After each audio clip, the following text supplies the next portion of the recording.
Voltamos então aqui aos nossos estúdios com o último bloco do Economia e Desenvolvimento desta semana, recebendo nossos amigos comentaristas Carlos Alberto Manzoni Rico.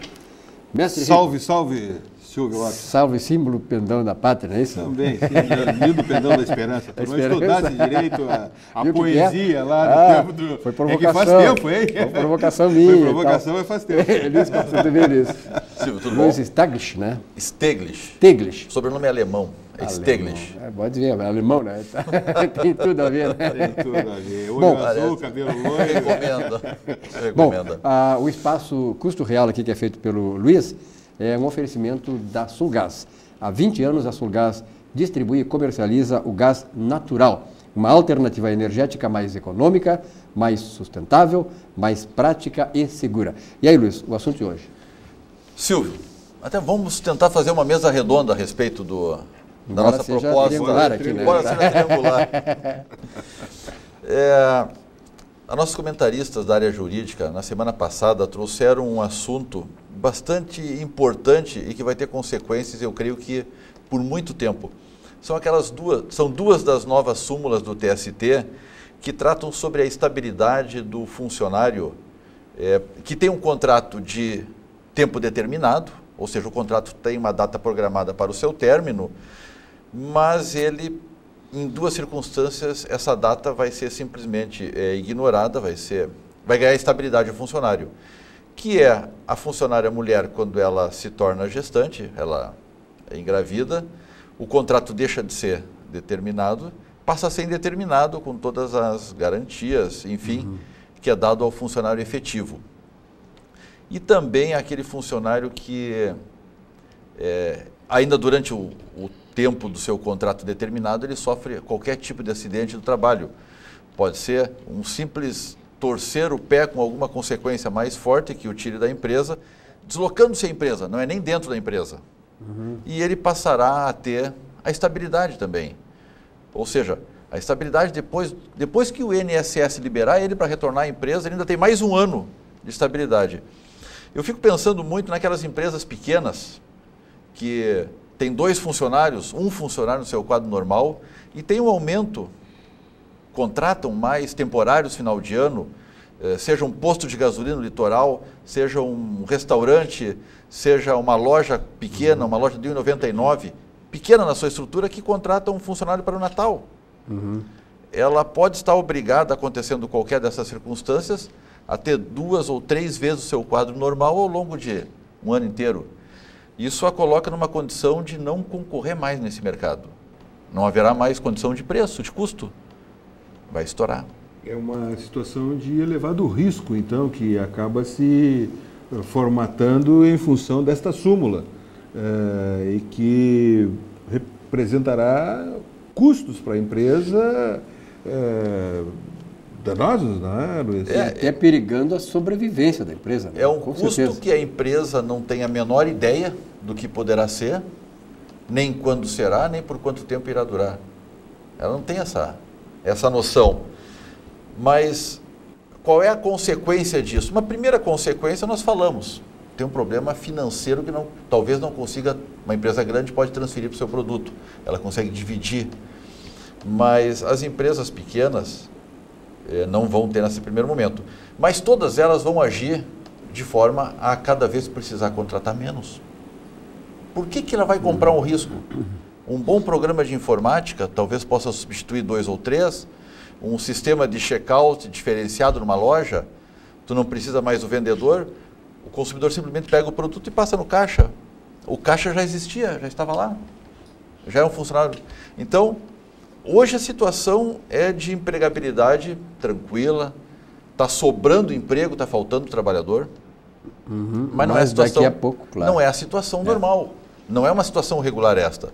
A situação normal vai chegar a uma certa hora em que vai ter mais gente procurando emprego. E onde vão estar esses empregos? Então, de que vale o seguro que é pago quando o empresário e o próprio trabalhador recolhem seu INSS? Esse seguro não existe. Se a empresa der causa... Existe no decorrer do contrato de trabalho, mas após isso, o risco passa para a empresa. Passa para a empresa. Chapéu serve para todo mundo. Se a empresa deu causa ao acidente por negligência, por omissão, por qualquer fator, já existem instrumentos que a farão pagar por isto.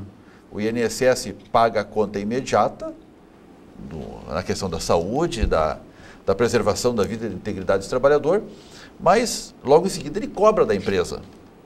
Ele cobra, a empresa deu causa, a empresa paga. É justo. Uma negligência da empresa não tem nem que você pagar, nem eu. Mas não pode ser, o rapaz saiu atrasado de casa, a menina saiu atrasada de casa, está correndo na rua, pisa num buraco, que não foi a tua empresa que fez o buraco, mas está lá, tropeça, quebra uma perna, e aí?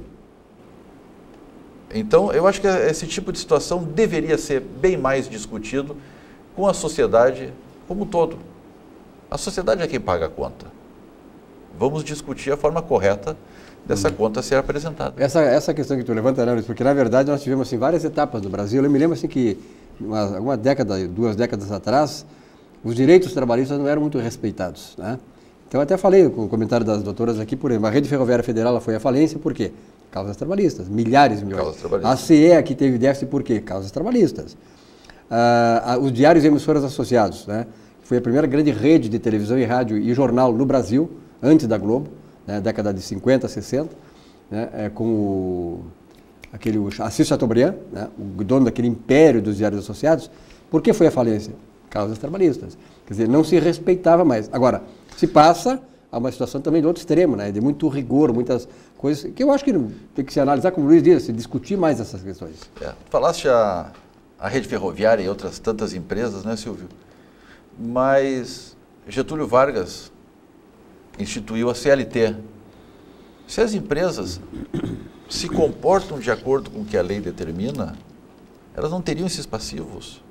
Esses passivos foram criados ao longo do tempo por uma certa negligência, por uma certa má gestão, também má gestão, e não por uma falta de fiscalização, falta de conscientização. Exatamente. Negociações coletivas, às vezes, até mal feitas. É verdade. Falando em questões jurídicas, nós tivemos nesta semana em que foi comemorado no Brasil a Semana, Dia da Consciência Negra, né, Silvio? Nós tivemos a posse do Joaquim Barbosa como o primeiro presidente que o STF tem, negro, de cor negra, né? E que isso aí representa, eu acho que um avanço sem dúvida, em termos de justiça no Brasil, né?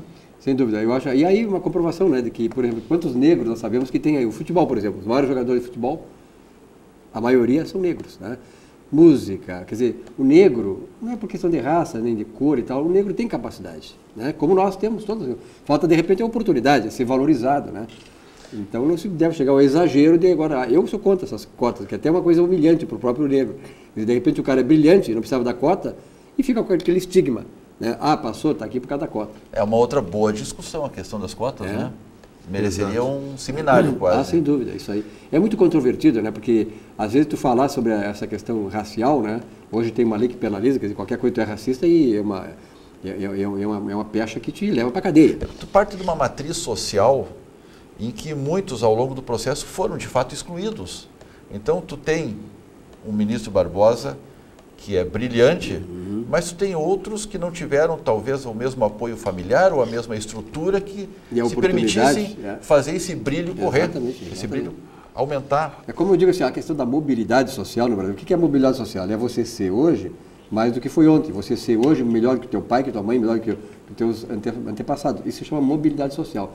No Brasil, para ter uma ideia, os 5% do extrato dos mais ricos, 82%, né, dos 82% dos mais ricos, né, a maioria veio de classes baixas. Ou seja, são pessoas que, como nós, saíram do zero, muitas vezes filhos de agricultores, analfabetos, e subiram na vida. Ou seja, isso é mobilidade social. E não tem questão de raça, nem de cor, né? Depende da competência, das oportunidades. Eu acho que o Joaquim Barbosa teve grande oportunidade e mostrou que agora, o nosso negro merece o que me chamou a atenção é a nossa presidente lá esteve E eu observando as fotos dela no jornal, ela estava muito séria. Ela não demonstrou porque ele falou. Ela não demonstrou uma alegria, uma satisfação. Ela levou. Bom, nós estamos chegando ao final do programa, de qualquer maneira, nós vamos comentar isso numa outra oportunidade. Agradeço a presença do Rico aqui, um grande abraço, obrigado. Uma boa semana. Uma boa semana para todos também. Então, o Economia e Desenvolvimento fica por aqui, uma bela semana de trabalho e até a semana que vem.